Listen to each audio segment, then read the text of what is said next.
Ce 1er mai est le premier rendez-vous revendicatif de ce nouveau quinquennat pour continuer de se faire entendre et d'exiger de véritables changements.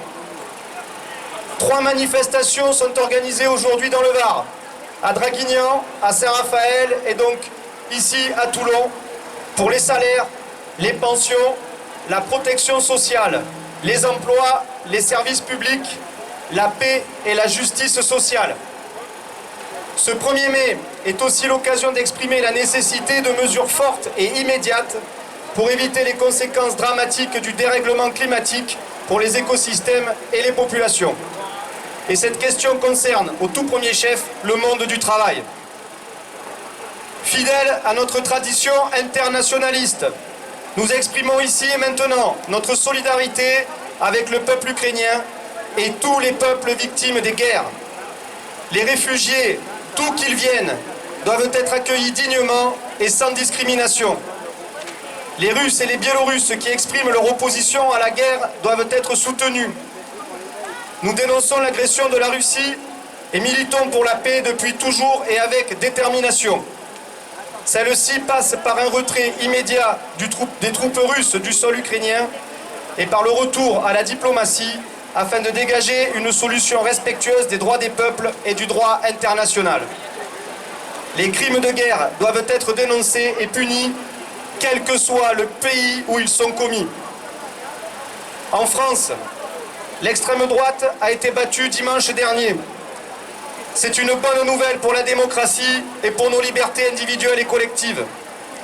Pour autant, son score ainsi que sa progression sont le signe d'une profonde fracture de la société, particulièrement dans notre département.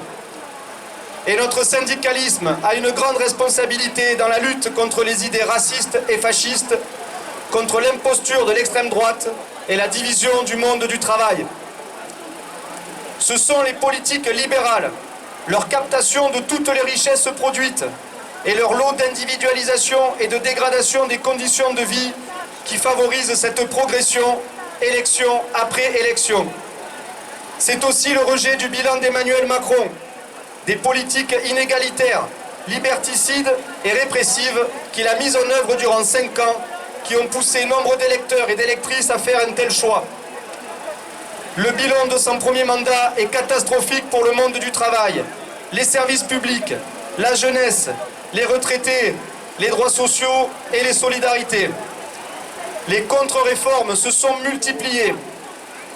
Sa réélection n'est pas un vote d'adhésion. Sa légitimité est très faible.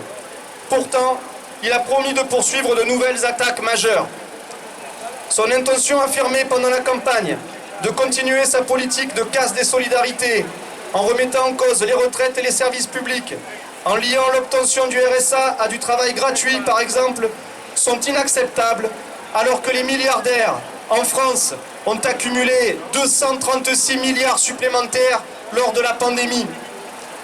Nous combattrons pied à pied et poursuivrons nos combats pour le pouvoir d'achat des actifs et des retraités, pour une protection sociale de haut niveau pour toutes et tous, pour l'égalité salariale entre les femmes et les hommes, et pour un plan de rattrapage des pertes accumulées.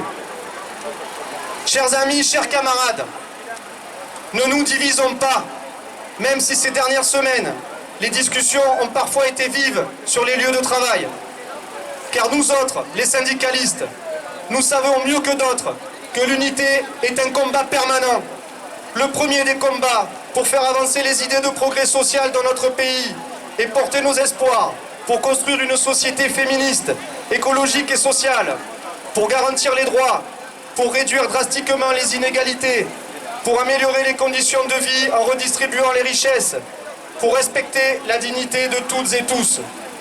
Alors, sans attendre, débattons encore, disputons-nous peut-être, écoutons-nous surtout, et construisons-ce tous ensemble dont nous avons besoin. Montrons le chemin de l'unité et de l'action. À très bientôt dans la rue et bon 1er mai.